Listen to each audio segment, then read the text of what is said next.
Hey, what's up, everybody? Jake here, and we're back with the Card Lounge podcast. I'm here with my co-host. What's up, everyone? It's Robo. And we got ourselves Destined Rivals. We got it, guys. We found the Destined Rivals.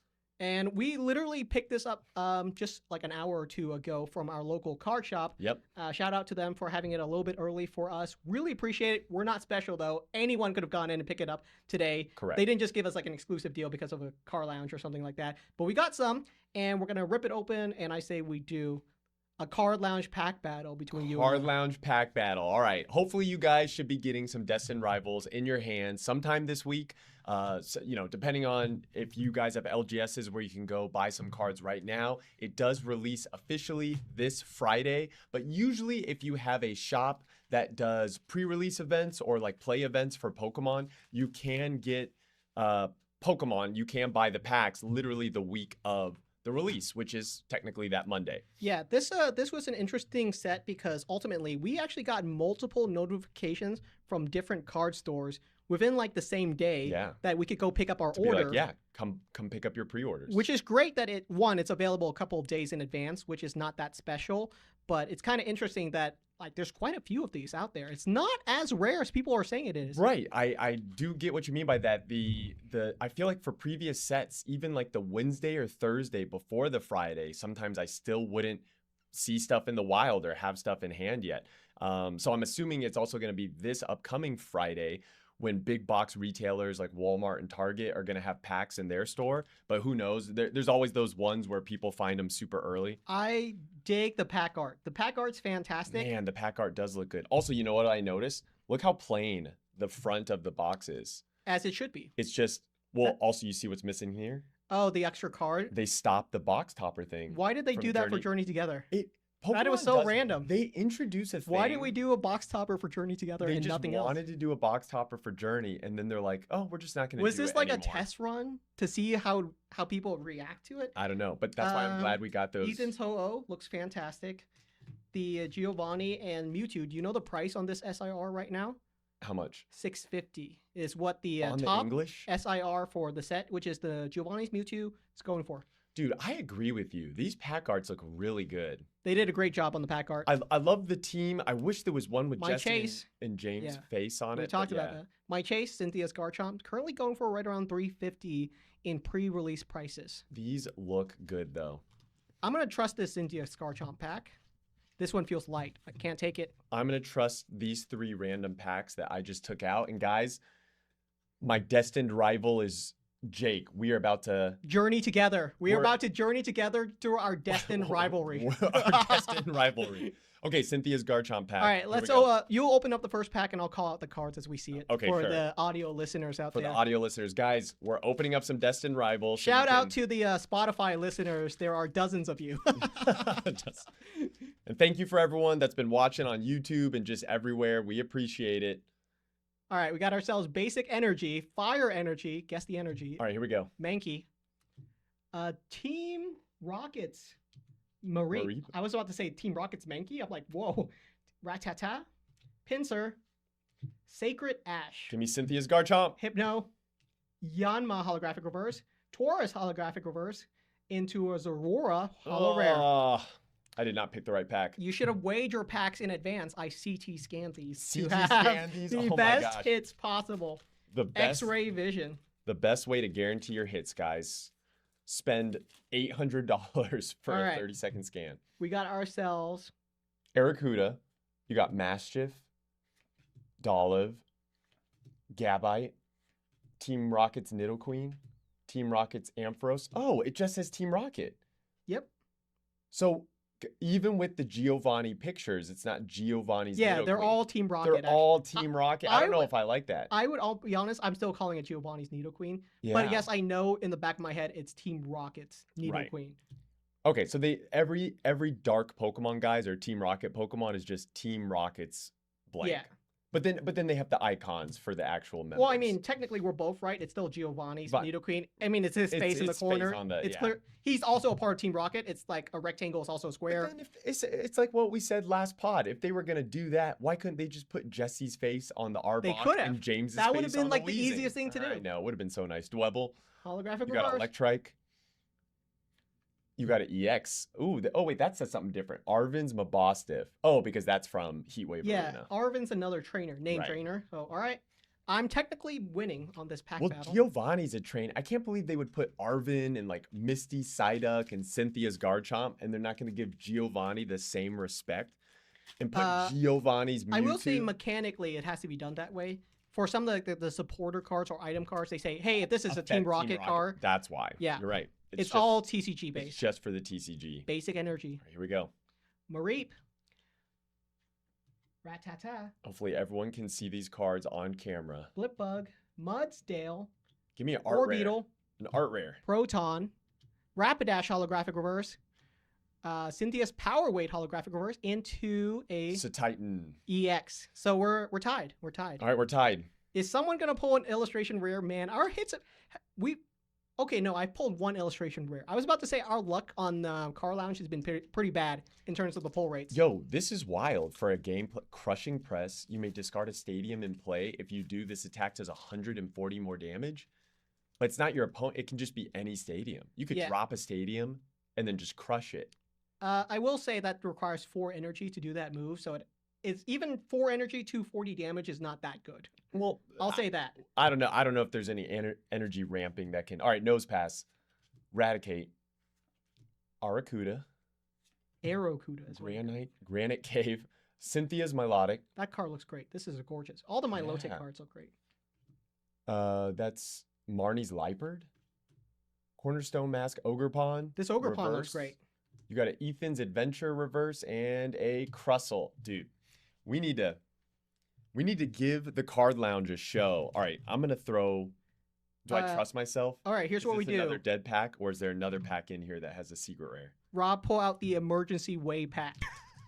All right, the emergency here. Just actually, I want this on cam. I'm gonna 1-pack. Come on, this one. This is my final Pokemon I'm sending out versus Jake, guys. Here we go. We gotta at least pull an illustration. Give me just a Misty Psyduck or something. Okay, here we go. Staryu, Misty Staryu, actually. Ekans, Rellor, Mankey, Archer. Come on. Toedscruel, Spirit Tomb, Tyranitar, and Swellow, holographic reverse. You're kidding me. Team Rocket's Tyranitar. Man, your pull rate sucks. 2 Tyranitars. Okay. All right, this was the one that I said felt a little bit heavier, so I'm hoping it's a good one. Cynthia's Garchomp, don't fail me now. All right, we got ourselves. Porygon. You got the Sudowoodo. Team Rocket's Coughing. Electabuzz. Team Rocket's Botherbot. Cynthia's Milotic. Team Rocket's Factory. Cynthia's Gabite. Team Rocket's Transceiver. And an Electivire EX. I win! Is that all we can pull? Oh, man. All right. We'll give away all these cards. Rob and I will sign a card from the pack battle. And we'll throw in some free Team Rocket's Destined Rivals booster pack, actually, for you guys as well. So hopefully you guys can pull an illustration rare, even if we can't. We can. They'll be in these packs, guys. So hopefully these will go out to. Yep. If you want to enter the giveaway, just subscribe to the channel and leave a comment down in the comment section, and we'll pick one of you guys to be the lucky winner. Yes. Like the video, leave a comment, and if you can share the YouTube video with anyone, that would be appreciated. What do you think of Destined Rivals? I mean, I like the pack arts. I liked them in Japanese for both Heatwave Arena and Glory of Team Rocket, and it's nice to see them in English now. I'm going to be an investor bro for a second, and I say, if I can pick up some of these booster boxes in 6 to 12 months for $120 a booster box, I'm going to pick them all up. Oh, yeah. And I'm going to stack these because, one, this set is really cool. I love the actual SIRs and IRs inside of it. Agreed. If we could pull one, that'd be fantastic. Right. But, yeah, this is a really gorgeous set. Like, easily one of the best Scarlet and Violet sets. It'll be interesting to see how the last couple of Scarlet and Violet sets stack up. But I would say this is better than Journey Together and Surging Sparks, and those were already really good sets. I agree. I agree with you. The set looks great. We didn't see any of the alt arts or illustration rares, but we know that they're in there, and those look fantastic. And they're all in this. I mean, I don't see these booster boxes getting. You don't think they'll reach 120? No, you're saying because I think. You're saying when they hit 120, you'll buy them all up. When they hit 130, I'll get them. And there's someone out there that when they hit 140, they're gonna buy them all. Like, I don't know what the base floor price is gonna be. It's just, yeah, it's definitely, you can feel it. You can see it in the cards. And like you said, even the pack arts, like just this looks like a pack art where 5 years down the road, 10 years, like when this is like seen as a vintage pack, it just looks cool. Like, that's a really cool pack. Someone has a Scarlet and Violet Destined Rivals pack. Do you see the damage in the pack? Do you see how there's like a line going down the middle of it for all these booster packs? You see that line? Oh, I see it. Yeah, that's just the roller line. That happens. I've seen. Yeah, but I'm just saying, like, I don't like it. Oh, I wish the packs were cleaner. But cleaner, yeah. This is one of those that when 5 or 6 years down the line, people are going to want a pack art set of these. Yeah. And they're going to be very expensive. This is one of those sets that you want a pack art set of. They look fantastic. It's really cool packs. Pack collectors are going to go wild for these once they are considered vintage and out of print. Right. So right now I'm seeing booster boxes go anywhere between like $260 to $280 a box. It does look like the price for a box. I mean, maybe you can find some around like upper twos to like $300 a box. But as you were saying before, you saw people pre-ordering these at one point for $350 a box. Oh yeah, there were people in my comment section that's absolutely, this occurred 4 weeks ago, guys.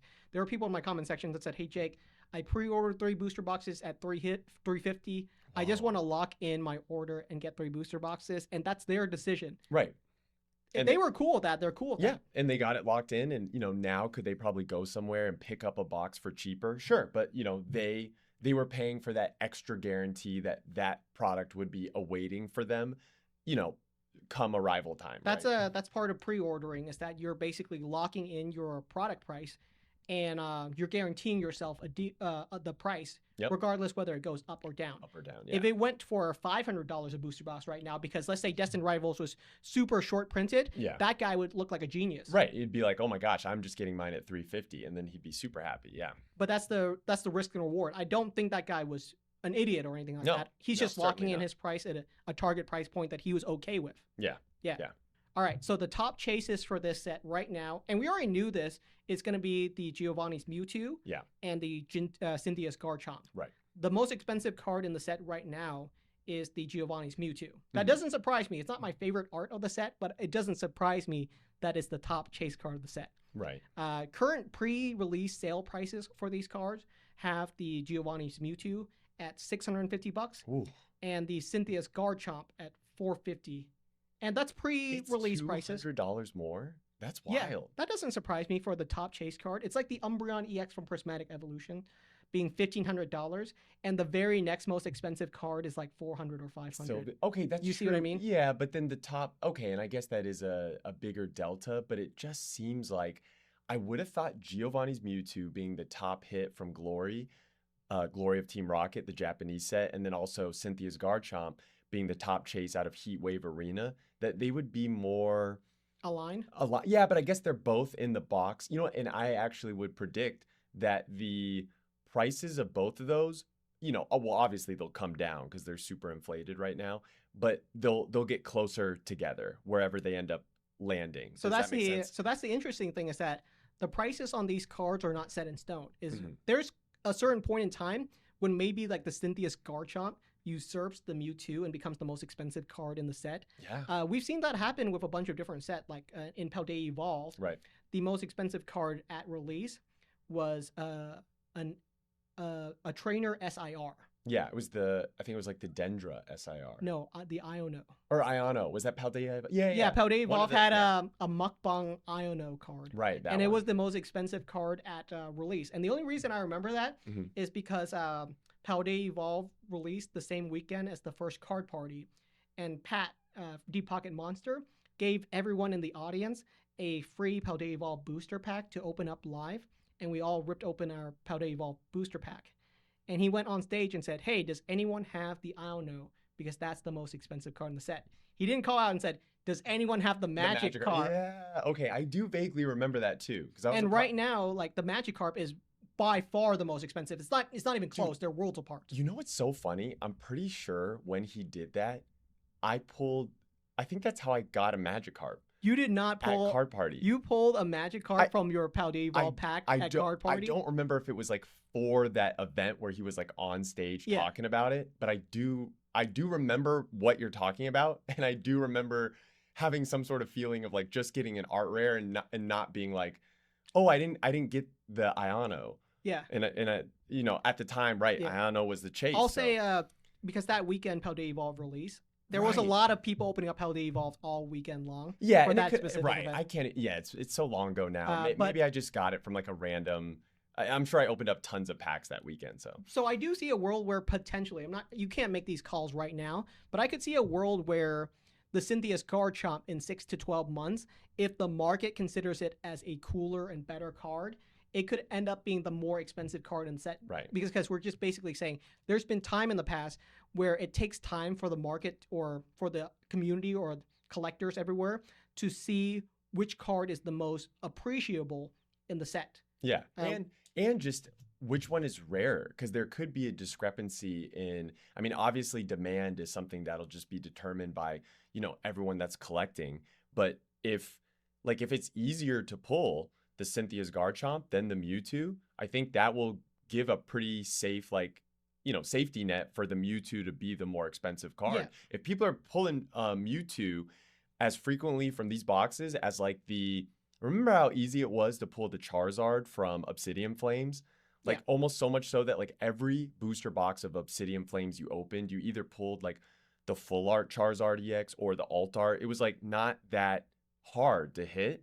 And if you're just pulling Mewtwo's out this and actually you never see Cynthia's Garchomp, that might be or there's two there's two sets worth of illustration rares, right? So there's a lot of illustration rares in this set. It could be something that people just like love, Misty's Psyduck, right? Or Misty's Lapras. But I don't know if those artworks are the same caliber as say an IR artwork like the Magikarp. Sure. And I'll say this, when Journey Together came out, a lot of people in my comment section were saying, oh, Jake, I was really happy with the pull rate from Journey Together.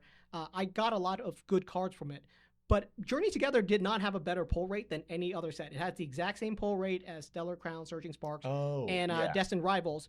But the reason it felt good was because there aren't that many SIRs or illustration rares inside of it. So if you pull an SIR or if you pull an illustration rare, you're likely to pull the Whale Lord or the Articuno or the Lily's Clefairy, because Right. there's only 6 SIRs and there's only a dozen illustration rare. Mhm. So you're likely to pull the illustration rare or the SIR that you want. This set has way more Right. illustration rare and SIR. It's going to be harder to collect them all. And I think also there's just kind of this prismatic evolutions fatigue where, especially when you start opening from that set, I think comparatively you're like, wow, I want to hit. And because people aren't like counting Pokeballs or the Master Balls as hits, which I don't know, I think those reverse holos look pretty cool. But And they're continuing to do them right, with the but upcoming Black and White. but there's no illustration rare hit out of prismatic evolutions. So I think the fact that now we got Destined Rivals, it's like 2 sets smushed into one. It's going to be a really strong English set. I would hope that you could like open up a lot of these booster boxes and feel like you're getting a lot of unique cards and also fun and exciting cards. Yeah, I think people are ready for another set that is not Prismatic Evolution, and it's at the same time not Journey Together. More packs, more sets, it's always good. Yeah. We're not going to complain about more packs and sets. This is fantastic. This is what we're looking for. While we're on that topic, are you curious at all if Black and White could dethrone Prismatic Evolutions as being a better set? If it would be a bit, it's just going to go back to how we kind of had to talk about this with Prismatic Evolutions. Like, how do you define a better set? Is the better set a set where all the prices for the cards are really, really high? Or is the better set a set where all the general public was really, really happy opening the entire set? Well, there's more to it than that, because Black and White will have the Master Balls and the Pokeballs, but it also has illustration rares, and that makes a huge difference, because that's what I was asking for from Prismatic Evolutions, is to have illustration rares. And the fact that there's 150 of them, basically, I think some of them will have to be good. There will be illustration rares that no one cares about. Right. Like if there's one Magikarp level card inside of it, and we don't know who's drawing these illustration rare yet. That's true. So it depends on, wow, it actually kind of will put more emphasis on like artwork and art capability. I mean, I'm sure, like you said, there's going to be some huge IRs, but I think because they're making an illustration rare for every black and white Pokemon, it's going to take some of the, yeah, honestly, I don't know how people are going to take it as far as like the general Lucario in public. black and white? I think Lucario was in black and white. Uh, I don't quote me on that, but I know there's some big Pokemon, like some very popular I Pokemon. feel like he was Diamond and Pearl, right? Gen 4 is Diamond and Pearl? You were correct.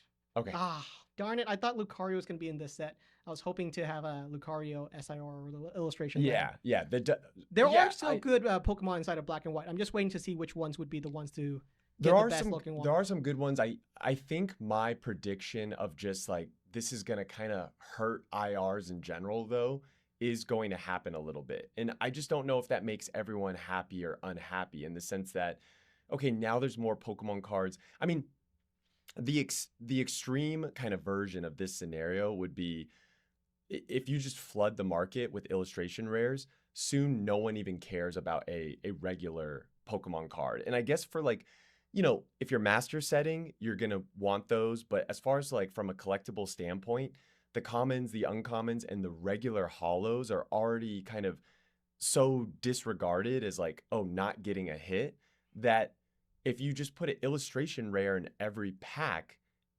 I feel like then you make illustration rares the same kind of sense as what a regular holo hit is now. Yes. If you get an illustration rare inside of every single black and white pack, then the bulk illustration rare will literally be $1 card. It won't be very valuable. Right. But there will be some illustration rares which you are hunting for in packs, and you're ripping open hundreds of packs for those specific illustration rare, like a Magikarp. It would still be like a couple of $100 card. I guess I could see that scenario where most of them are very cheap, but the most desirable ones will still be a very commanding price. So it's funny you say that. Do you think someone said that though at some point about regular holo Pokemon cards? Yes. There was a point when, even back in base set, when if you pull yourself a Chansey, that's not nearly as good as pulling a Charizard. Where they're both holo rare hits, but one's way better than another. No, right. But I'm saying since they introduced illustration rares, like I'm saying based on what you're saying, there's still going to be illustration rare chases, but I feel like someone would have said that before Sun and Moon, where they're kind of like, oh, well, you know, you still want the regular holo hit cards of like certain, you know, holos. And then at some point they introduced full art cards. Okay. Let's talk about that. Yeah. So during the Sun and Moon era, right? The big chase card was the Rainbow Hyper Rare. You remember those? Right. The Rainbow Rare GX cards. Mm-hmm. And there were big ones. Like a Charizard Rainbow Rare would be a $300 card. And that was big deal back in the day. Yeah. But then you would have like a Taurus GX Rainbow Rare or a Gumshoes or something like that. And those would be like a $5 Hyper Rare. I guess. So even when there's like big chase cards, there's ones that people want, like a Ho-Oh or Lugia or Charizard. And then there's ones that people don't care about. You know what? That's fair. I didn't consider, I guess, and you know, for everyone listening, this kind of, I think what you just said actually proves a very, very important, or it shows a valuable lesson in that demand by the public will always drive price harder than rarity in a way. I'll tell you, there's an SIR in here that I'm going to tell you no one wants. What? It's the Yanmega SIR. I have seen that one. I mean, it looks really bad. Well, you say that. You know what's so funny? I brought that up in a stream. Like, I was just streaming on my channel literally 2 nights ago. Where I said the same thing. And a couple people were like, hey, I like the Yanmega. Fantastic. Like, I think there's. I don't think that's bad. If they like that card, that Yanmega will probably be a $20 SIR. Maybe, dude, people, I think. It's funny how much, even when you go back to when they introduced Yanmega, they always make it a rare. And I'm like, it's just a big dragonfly. But I think there's a huge Yanmega fan base out there. It'll be interesting to see where it goes. But that's normal, is that there will be some SIRs that are always going to be more desirable than other. Right. I'm not surprised that the Mewtwo is 600 or the Cynthia's Garchomp is 400. It's more expensive than the Lily's Clefairy at release, because the Lily's Clefairy at release was 300. Wow. And yeah. the reason why these cards are more expensive is because there's more SIRs inside of this set. Yes. So if you pull one, you're unlikely to pull the big ones. So the big ones are going to be a little bit more expensive. More rare. Yep. And that's the same with the Umbreon EX from Prismatic. If you pull one, you're not likely to get the Umbreon, so that's why it's so expensive. Yeah. Do you think there's more Destined Rivals out there? Like they printed more packs to be available upon release than Journey Together? That's Or what you I'm think it's feeling. about the same. That's what I'm feeling is that there's about 10 to 20% more Destined Rivals than Journey Together. Okay. That's what I'm seeing. But it doesn't matter that there's 20% more Destined Rivals. Yeah, because there's like 50% more people that have gotten involved in Pokemon in the last 2 or 3 months. Right, which is why Destined Rivals booster box prices are higher than Journey Together, even though there's more Destined Rivals. And that's what the numbers are basically showing right now, is that on the amount of print runs for Destined Rivals or Journey Together, all of these recent sets. Basically, the Pokemon Company printed 10 billion Pokemon cards in the last year. If you do the math, that means a billion booster packs. Right? Yeah. If there's 10 cards inside of each pack and you're not counting the energy, then that's a billion booster packs was printed within the last year. That's a lot of booster packs, but it's not enough to meet demand. Is that basically that's about the same amount that they printed last year as well. So they're consistent with the amount that they're printing, but the amount of people collecting Pokemon has increased over the last year by a magnitude. By such a huge amount. Do you feel like from last year to this year, there's almost double the amount of people that have gotten involved in the hobby? It feels like double. Right?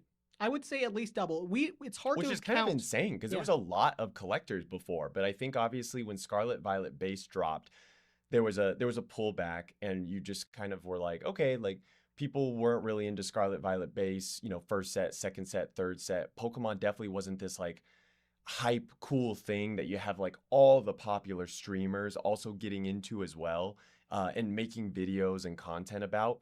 But now I think because you have that, all the kids that like watch those streamers, they all want to collect. You have all these like the new generation of young adults, like maybe the people that didn't even get back in during the COVID era because they were too young. Now those guys are like 21, 22, 23, and maybe they're working their first like job in the world. They have adult money now, and they remember collecting Pokemon cards as a kid, and they're getting back into it. So it's like this whole new like generation is into it now. I'm going to bring up a theory here, and I'm going to go back on something I said. Not really, but in a way I am, is that I told you earlier, before we started recording, you can't use historical data to forecast the future, is basically it. Oh yeah, and I was saying that you that's can. bullocks. And I'll give you an example. I'm okay. not, like this is just random trends. You can't base stuff off random trends like this, but there is some truth to this, is that basically the last piece of any generation is when Pokemon is the most bullish or popular. And if you look at history, right, the last couple of sets for XY, the Pokemon Company kind of had a large spike during XY evolution. Yes. And then it died down at the start of Sun and Moon. Sun and Moon base. And then at the end of Sun and Moon, there was a huge spike. And then it died down at the start of Sword and Shield. And then Sword and Shield base and Rebel Clash. It died down during Sword and Shield. Yes. And then at the end of Sword and Shield, there was a large spike. Yep. And then it died down at the start of Scarlet and Violet. And then the's a large spike at the end of Scarlet and Violet. Guess what's going to happen, Jake? And guess what I would bet the whole house on? We're due if we take a look at historical data, the Pokemon popularity is still going to be strong going into the end of the Scarlet Violet block. Then we'll have the new mainline game, Pokemon Fork and Spoon, and people are not going to be, caring as much about Pokemon when Fork and Spoon drops. Yeah, the new Fork and Spoon game is going to come out, and everyone's going to say like, "Oh man, I don't like these new I don't like these new legendaries, Forky and Spoony. They're so lame. Why can't we go back to like Koraidon, Miraidon?" Yeah, exactly. Like when the Pokemon were cool, even though I remember everyone was making fun of Miraidon and Koraidon. Yeah, and then they're going to say like, "Oh man, what's it with these chromatic rares?" I wish we had the old days when everyone was collecting SIRs and illustration rares. Those were cool. Now, what is going to happen, and it's so funny because now that we got this podcast, people can just like refer back to it even years later.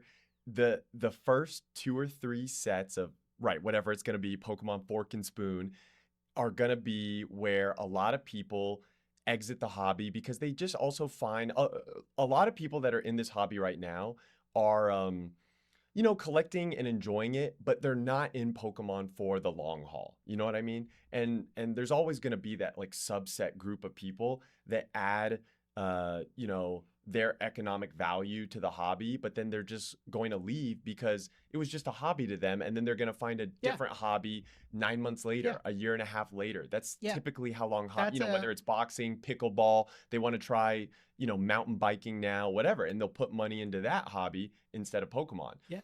And then what I think will happen is next year is the 30th anniversary, right? Mhm. 2026, because the 25th anniversary was 2021, right? Mhm. So yeah, then the anniversary set, like that news comes out, maybe the set before it, people start to get a little like, oh man, like what are they gonna drop? They have all this kind of like the new 30th anniversary celebration set, and then we just hit another No, like boom. I disagree. I think this. What? I know. With that? I agree and disagree. Is that Okay. I think this hype continues nonstop until the 30th anniversary release. Right after 30th anniversary release, we'll probably move on to the next gen, which is Fork and Spoon, and by then we'll reach that lull. Is this period of hype will last about a year and a half? Oh wait, well, but are you just saying that because you think Scarlet and Violet will go through 2026? Yeah, basically that's what it's looking like. Is that we're not gonna have a new gen in January? Is what's gonna happen. Is that we're gonna have 4 years of Scarlet and Violet? Is what the rumors are going around. Oh, okay. Well, then in that case, then I see what you mean. Yeah. Yeah. No, then I would agree with that because as long as the new set, well, I don't know. People aren't really. When's the new game drops this year, right? Legend ZA. Yeah, but that It's might not be a 3 years worth of game. Does that make sense? I get Legends what you mean. ZA is kind of like Legends Arceus, which is basically they threw in some Legends Arceus cards into a couple of sets, Right. but they didn't call those sets Legends Arceus sets. No, right. They were just Scarlet Violet sets, and then they had the They were Hisuian Sword and versions. Shield sets. Or right. They threw in all the Arceus cards into Brilliant Stars into Lost Origin, I Right. think. And it was just like Hisuian Typhlosion, Hisuian Right. Decidueye. So Right. they'll have that version for Legend ZA for Scarlet and Violet. And I guess then to your point, right, if Scarlet Violet persists all the way through 2026, I could see that just right now, especially with the hype train being so strong, this kind of just persists all the way to 2026 without any sort of like dip in Pokemon, really. I think we'll see a small dip. I think we've cooled off to the point where I think $250 to $300 of booster box is max. We're kind of experiencing max hype. I don't think we're going to see a $350 booster box, or at least I hope we don't, for the next mega set or something Well, like that nature. if they drop megas and then there's like an insane mega Charizard chase and then different megas of like Pokemon people have never seen before, I think that could induce like an insane kind of, I don't know, the prices could go wild if it's like if it's good, right? Yeah. We'll have to see. If we are basing it on historical, the period of hype lasts for about a year and a half. Is that the last hype period lasts for about a year and a half, the one before that.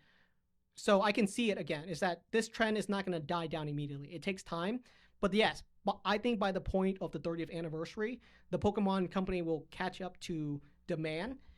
People will still be excited to open up 30th anniversary product. It's still going to be cool. But after the release of 30th anniversary, kind of similar to Celebration, things kind of cool off. Right. Celebrations was fun. Lots of people enjoyed it, but they got enough of it. They got their fill of it. Right. And you know what? I remember people being so hyped, people pre-ordering at insane prices, especially that premium collection with the big fat Pikachu VMAX statue. Yeah. And then maybe 2-3 months later after release, I remember those statues just staying on Target shelves.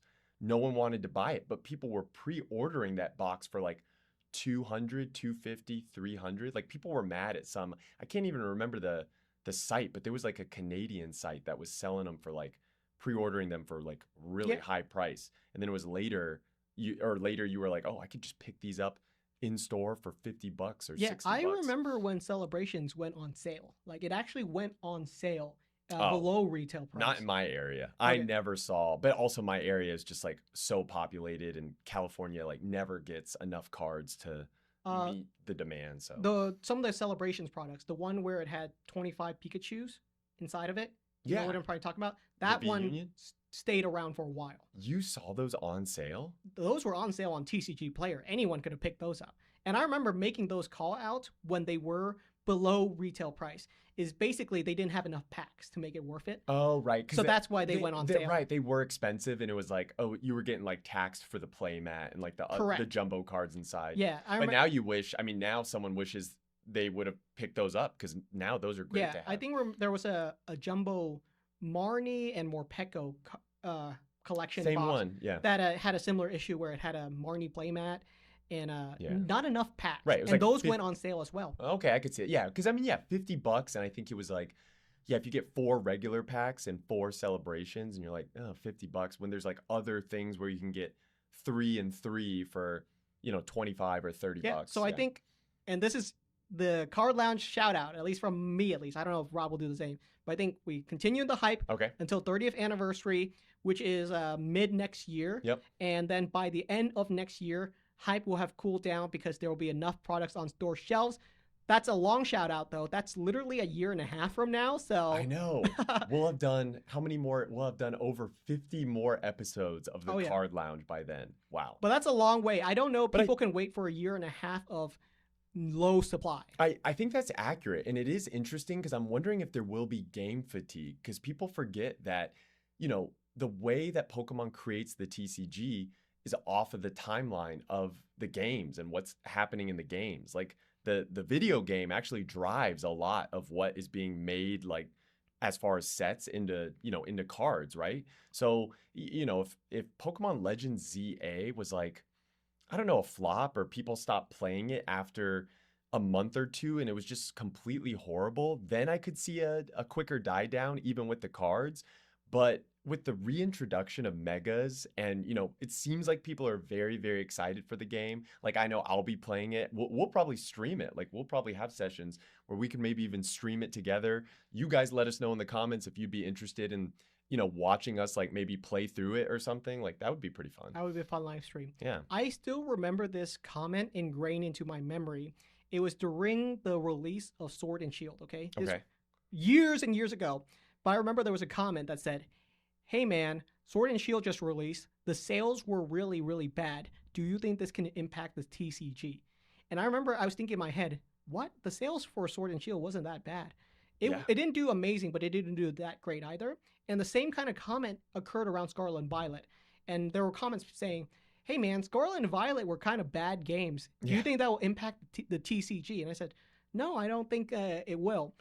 Basically, they weren't that bad of games. They sold actually really well. That's what, okay, I remember people saying they were bad too. And just, I want to let you finish your story, but I remember reading in a magazine, because I was flipping through one, I think in a grocery store, where it was going over Nintendo's most sold Switch games. And Sword and Shield were both like 5 and 7 or 6 and 7 in top 10, like behind big blockbusters like Mario Kart and, you know, Super Smash, and like they're up there, you know? There isn't much more to my story. The basics of it is that people think these little things have way more impact than they do. I guess they're not little. A release of a new game isn't a little event. Correct. But it doesn't have as much of a ripple or impact as people think it might. Yeah, it's weird how we attribute, it's probably more so the psychology of it, because we see how much demand is also driven by our own conversations and kind of like the subcontext of like the general feeling of how we all absolutely determine a set is good and a set is bad. And it's so emotion based. It's so emotion based. And so the video game brings such an emotion to all video game players, and even like kids love video games. As an adult, like, you know, I played the when I was younger, the Pokemon video games for longer than I collected the cards, right? So it's like we all expect the video game to bring some sort of like A, nostalgia back to us, and then, you know, B, have some fun with it. And then how long you play that video game is really just how much extra content or like how robust the game is. But I think either way, you're always going to have new kids that were, you know, 4 or 5, and now this year they're like 6, 7, 8. They're at the age where they would play, you know, Legends ZA, and they're going to start collecting, and people that are older that still aren't into Scarlet Violet right now, right? Maybe they didn't play Scarlet Violet base. They'll try out Legends ZA, and they'll be like, oh man, these megas are cool. They're gonna see a picture of a mega card, well, like when those Pokemon cards come out, and that'll bring them back into card collecting, and then that just keeps, again, more and more people in the hobby. Yeah, it's kind of an interesting perspective. Is that you would think when a new set or a new game series is released that it would bring in more hype, but that's actually not what occurs when like Sword and Shield releases or Scarlet and Violet releases. It doesn't actually bring in that much additional hype to the TCG or the collecting space. I see what you're. But I will say it's kind of like Pokemon is banking on it down the line. Is that Scarlet and Violet no one cares about on release, and a big part of it is the lack of nostalgia, is the lack of feel goodness with it. It's kind of like adverse because it's like trying to eat a new meal. You're like, oh, I'm not used to Scarlet and Violet. I'm used to Sun and Moon. Well said. It is like a new meal. The banking is that. Right. I guess the way I was wording it is not necessarily that it's a nostalgia hit with a new game, because you're right. It's not like, because otherwise, then based on what I'm saying, the first 3 sets of every new block would be huge hits. But that's usually not the case, as we pointed out earlier. It's like they're more like, oh, they overprint this. Oh, this new set's not as good. But you know what it is? It's because we're comparing it to the previous meal.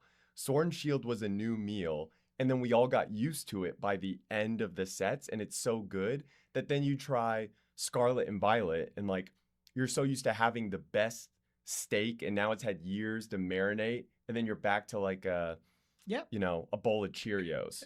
You're taking this analogy a lot deeper than I was. Well, no, now you're just making me hungry. I see what you're saying, and then it's like, but then you're gonna like eat that food, and then you're gonna add, they're gonna add things, sets are gonna come out, and then it becomes the thing that you then become nostalgic for by the end of the set. Yeah. It's actually kind of ingenious. And I can go back and look at videos. Is that I remember if I go back to the video where I did my booster box opening of Scarlet and Violet base, Paldea Evolved, and Paradox Rift, or whatever set was the early Scarlet and Violet era. Yeah. I bet you the comment section literally said, "Oh, Jake, these illustration rares, I'm just not feeling it." Yes. They'll say that. They'll say, I'm just not feeling it. On my like videos as well, I had the same comments. Yeah. And I'm sure every other content But the thing about the Pokemon Company is that they're banking on it down the line, is that not right now, but 4 or 5 years down the line, it switches over to that nostalgia feeling where you're like, damn, I miss those illustration rares. And you have to. It's like you have to bank. It's like introducing new food, because I guess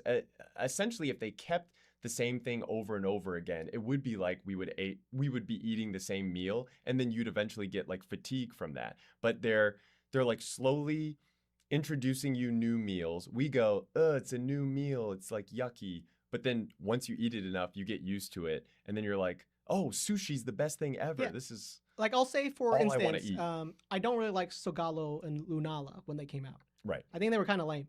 I still think they're not that great because I didn't grow up with them. Sure. But if right now they release Solgaleo and Lunala SIR, I think those would be probably pretty cool.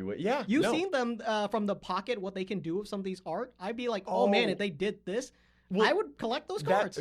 It's funny, the new set out, right, in Pocket is the Solgaleo and the Lunala set, and right? I saw those, and I was like, dang, those look good. Really good. I agree. If there was a physical card for both of those cards, I would want to collect them. Yeah. That is crazy. I mean, Pocket itself is also kind of generating this own subculture of, have you seen, there's like, I always thought, Pocket was a way for Pokemon to try to funnel people to play the, actual TCG game. Sure.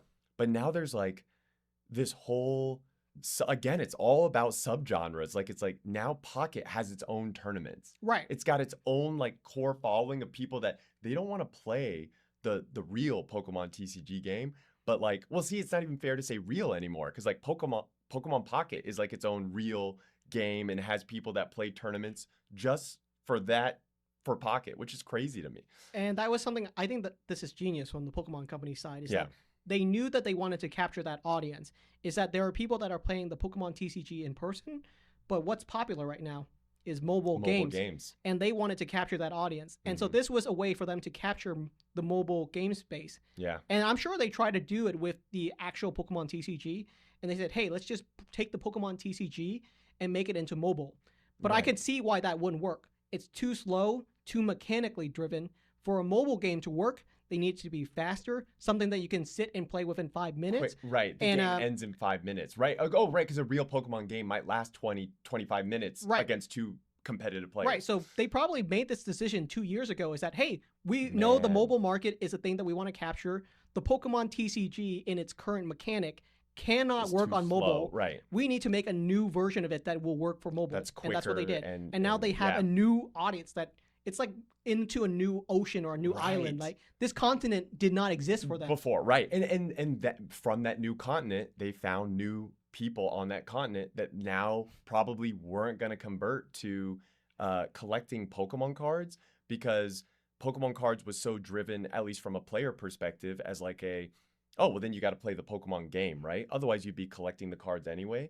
But from Pokemon Pocket players, I'm sure they're spending money collecting digital cards, so they're not even getting an asset that they can like resell later or do something with, or like where the value of those cards appreciate. Sure. But there's probably also a whole subgroup of people that now play Pocket and then we're like, oh, well, I'll buy like I'm into Pokemon now, so they're probably buying Pokemon packs. And again, that's what's all added all of these things we've been talking about to just create this huge demand that has just come out of nowhere in the last 4 or 5 months. Even with like streamers and everyone just being into Pokemon with no real, we talked about this a couple podcasts ago. It's not like there was like a catalyst, right? Or like a event that like sparked it all. Yeah, I absolutely agree. I think you and I were just talking about it on a recent episode is that there's a lot of content creators that normally aren't Yeah. in the space, Right. but now they're moving into the space. Like we talked about how Ludwig made one, Yeah. Disguised Toes, a bunch of Twitch streamer, other Yeah. content creators, Jason the Ween. big YouTubers, just random people that are kind of in kind of like our similar space, Mhm. but now they're full-time making Pokemon card content as well. So that it's Yeah. sort of entered the mainstream. It's right. Moist Critical is making like a Pokemon commentary video like one a week now. Yeah. Like, and we know he's authentically into Pokemon cards, but I think he was talking about like some video where he's like going over people, well, certainly people like fighting at Costco's and in the streets. And then he'll also talk about ones for like streamers and I guess like people like streaming on, Whatnot or wherever. Yeah, I saw some of those. And you're right. He's not making like one video. Yeah. I think he's made like 4 or 5 videos on just like the hype around Pokemon cards. Yeah. he's And made a and that's lot. kind of an interesting sphere is that basically each of his video gets like 1 million views. And there are people that are just normal people in their normal day lives and they just don't even know that there's this huge demand for Pokemon right now. Right. And now that they've heard it from him, suddenly they're curious when they're saying, Correct. well, he's keep talking about Pokemon cards. Maybe I should go and try and find some on Take a- Target. Yeah. And once suddenly they go down that rabbit hole, suddenly they're saying like, well, everyone's collecting these cards. Now I want to get some Yep. because if they're hard to find, I want some for myself, even though I didn't want some a week ago. Oh, yeah, that's just the human psychology part, right? It's like people just like wanting stuff they can't have or like knowing like if it's limited, like, oh, I want to buy some. But I guarantee you there's enough people that watch Moist Critical that Pokemon and Pokemon cards wasn't even on their radar. But they tune into every Moist Critical video. And because he's making so many videos about it, they're just going to the shop or a card shop, they'll buy a couple packs. And as soon as they hit like the top chase, which probability wise enough people will, that they're going to get bit by the bug and then they're just going to be in the hobby like you and I. Yeah, the one thing I'll say about it is that his content has not been looking at the favorable side of the hobby. Is that he's really I know pointing what out you like mean. Yeah. oh man, look at the degenerates that we see in the Pokemon card sphere is people fighting at Costco, scalpers, resellers, people Yeah. crashing out, Whatnot scammers, stuff like that. I know. I did see that he made like one video, or maybe now I think he's made 2 videos on different streamers on. I mean, it maybe doesn't even necessarily need to be on Whatnot, but I think he showed video clips of pulling hitters streams, and he was like talking about how, oh, look at this streamer, crashing out trying to, I guess, sell Pokemon cards online, but that's like what like half of us streamers do. Yeah, I saw that video and I'm not even convinced that it's like completely real. You know what I mean? You know what? Neither am I. Okay, well, what is your take on it? Okay, so basically, if you guys don't know, Moist Critical did a video talking about how, hey, look at the degenerates on Whatnot. and he's showing a video of someone on Whatnot selling Pokemon cards, and they have a crash out, which is basically they freak out because the cards are selling for way too cheap, they're losing money or whatever, and they freak out. You know, they're doing a crazy event happening live, Right. and it becomes a big enough deal that Moist Critical picks it up and he does a video on it. And I think at a certain point, are these crash outs even real? Are these people actually freaking out? Or is it just a little bit of like a show to get some attention on them because they're trying to sell cards? That they know people will cover. Well, do you think, okay, so I mean, I can definitely say, well, okay, maybe not definitely, but I would guess that the ones like even like pulling hitters, because I know he comes from the Poke Talk space, and Okay. it's interesting. I think he's actually being more big brained than most people are thinking. Okay. My guess would be that after the, I don't know how the first video came about, or who Moist Critical has covered, but as soon as Moist Critical covered him, would that drive some people to go, hate on him or hate on his channel? But like, any of us at any level get that to some degree anyway. But it's still like when people say, like, when you're covered on things like, bad news is still good news, because it's like you're just, you have that attention.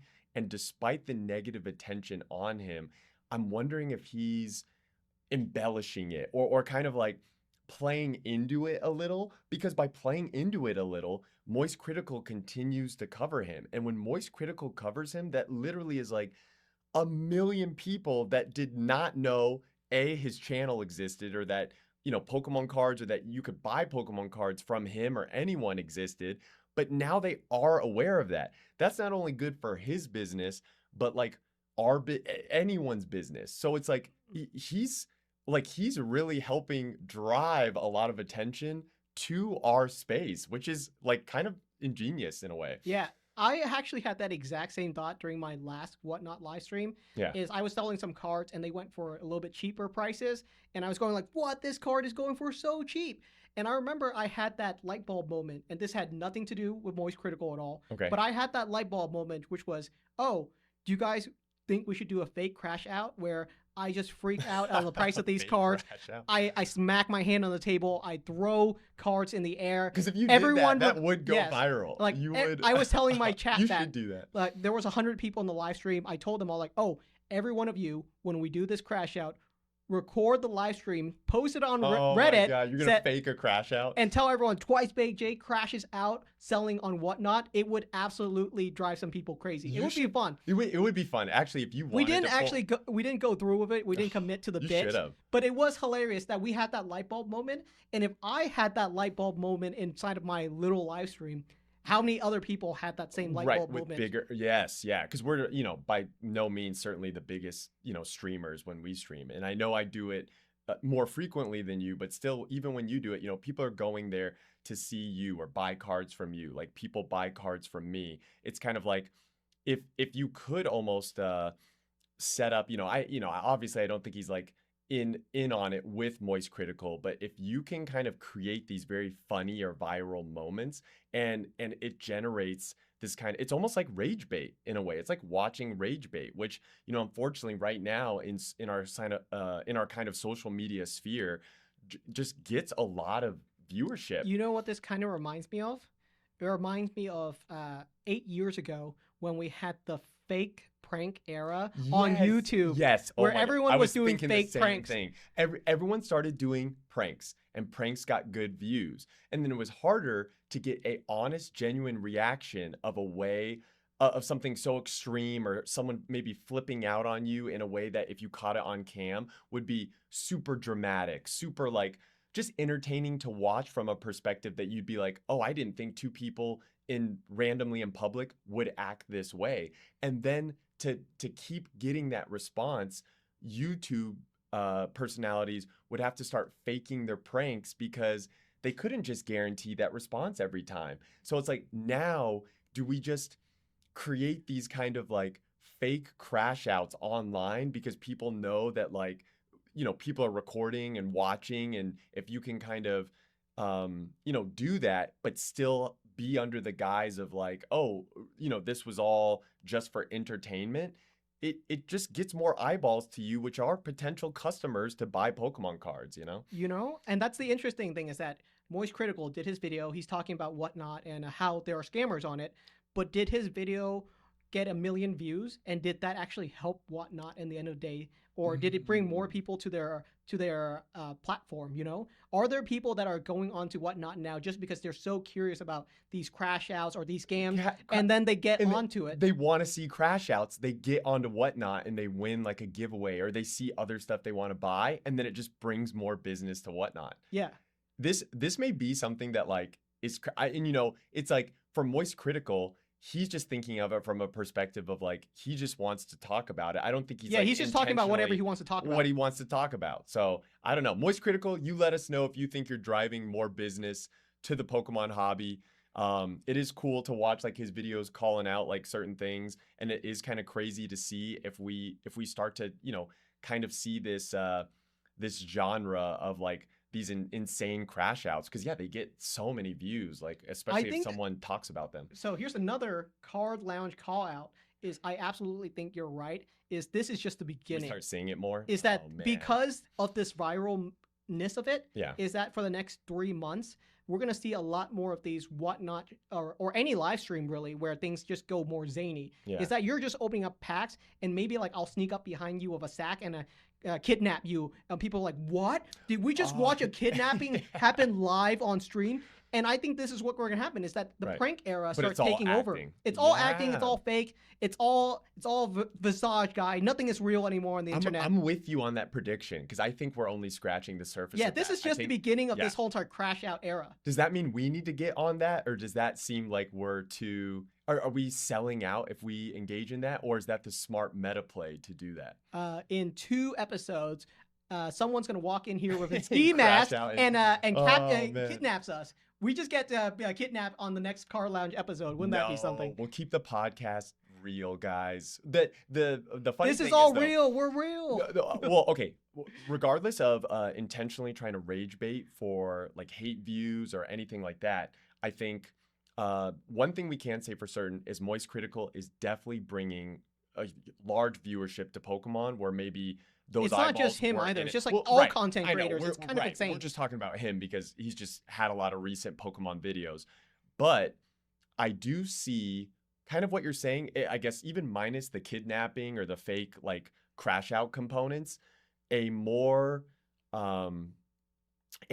like bringing in a live stream element that is like IRL streaming, because that is getting huge. I don't know if you noticed, like Kai Cenat just started this thing called like Streamer University, where because a lot of people that want to make it in streaming, it's not like the stuff that is he selling a course, because that wouldn't go very well. Is he selling a course? No, see, wait, no, it's not Streamer University. Like no, it's not a course. It's like he made a university for streamers. Oh, interesting. Like an actual physical university. You haven't seen this on your radar? No. Okay, well, that's crazy. Insane though. Right. It has nothing to do with cards, but I remember thinking when I first saw it, I was like, I can't believe there's not one card streamer on there. And that just we don't know that.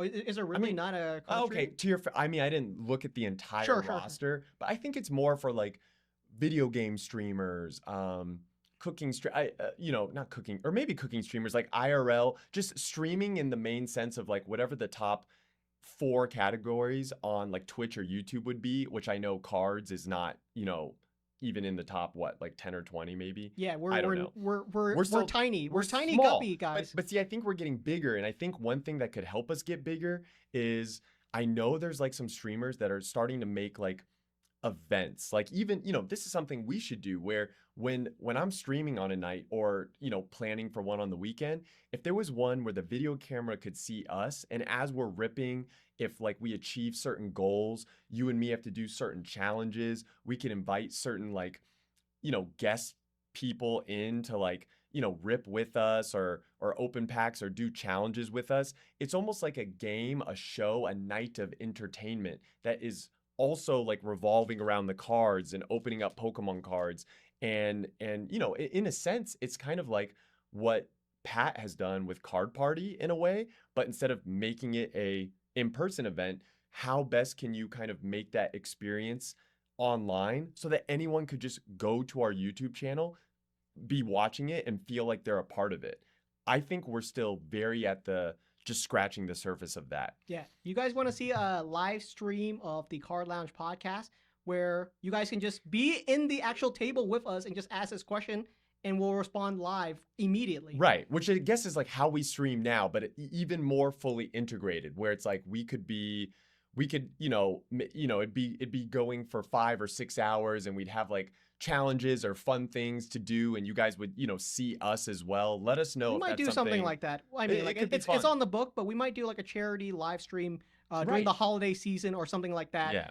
Oh, I've seen those like back in the day when we do like a 24-hour live charity stream, something like that. That'd be fun. It's essentially how video game streaming evolved, right? Like video game streams, in essence, no one even had a face cam. You were just watching video gamers game, and then obviously the best ones would get the most viewership, right? But you and I have talked about how it's not even the best people at the game that are the most watched anymore. It's the people that are just the most entertaining and engaging. And so it's like, can you create this kind of atmosphere with opening up Pokemon card packs on stream, or any, whatever, Yu-Gi-Oh, Magic the Gathering, where also you can make an event out of it? I think would be pretty cool.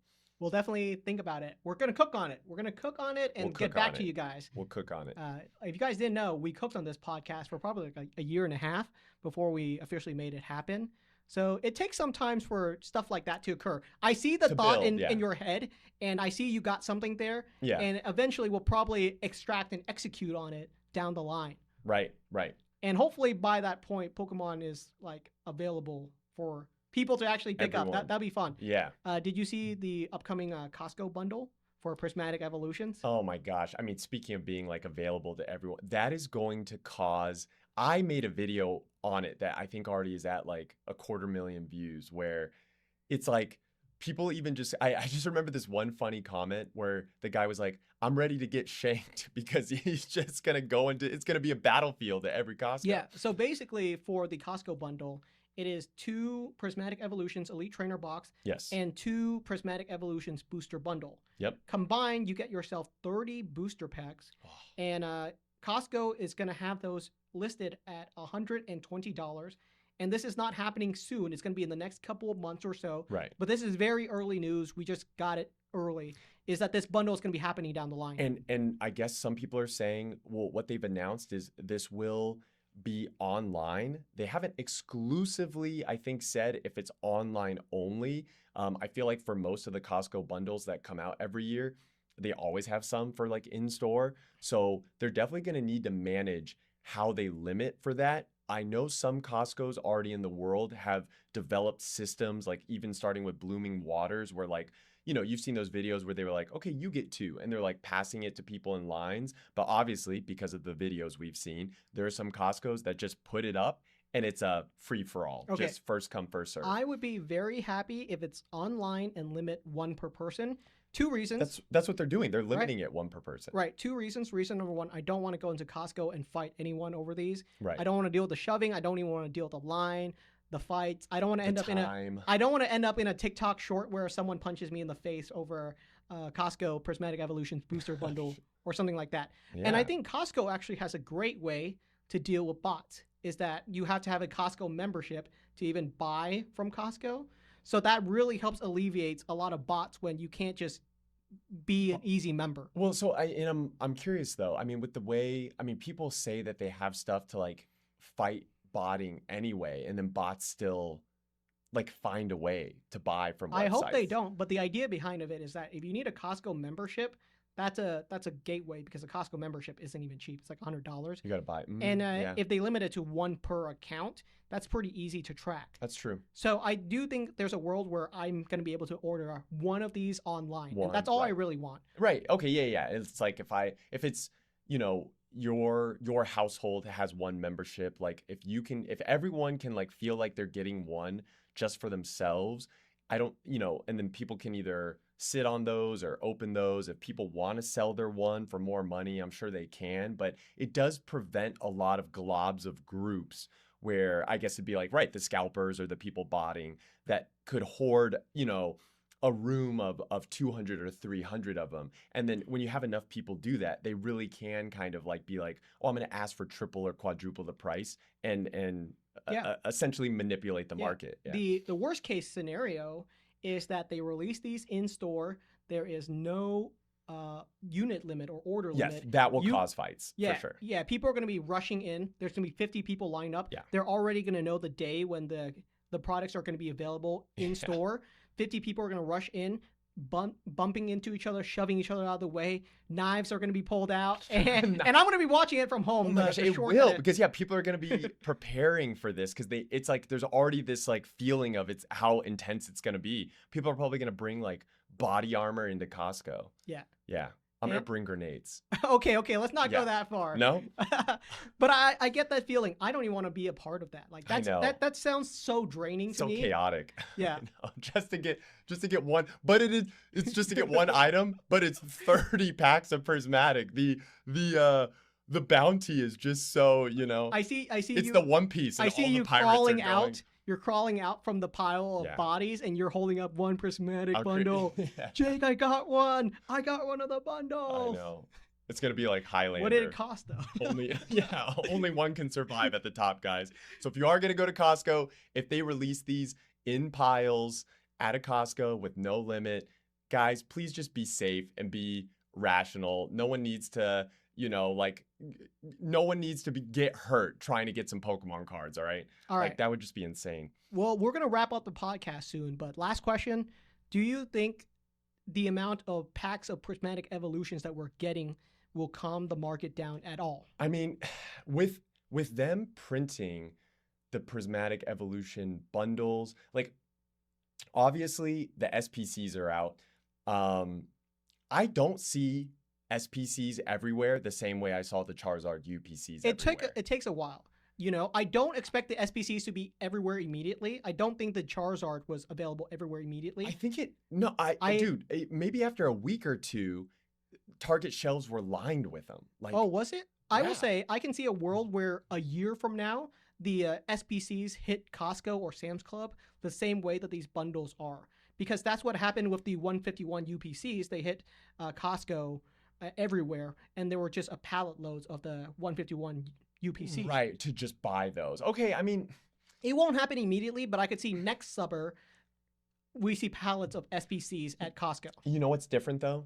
If you took the poll for people collecting when 151 dropped, how many people got to open it? It actually, you know what? This goes back to what we were talking about before the pod with Prismatic Evolutions, why it will be different. It's a great set. They introduced a lot of new things, like the God Pack. It's got this insane, it's got the most insane chase. I think Yeah. the God Pack for when a set dropped and what the value of the quote unquote top chase would be, like even going back to like Aquapolis and, a Crystal Zard from Skyridge or Gold Stars, like Gold Star Rayquaza. I don't think anyone would argue that card when that set was out was as much money as like a God Pack is right now with Prismatic being out. So it is in effect the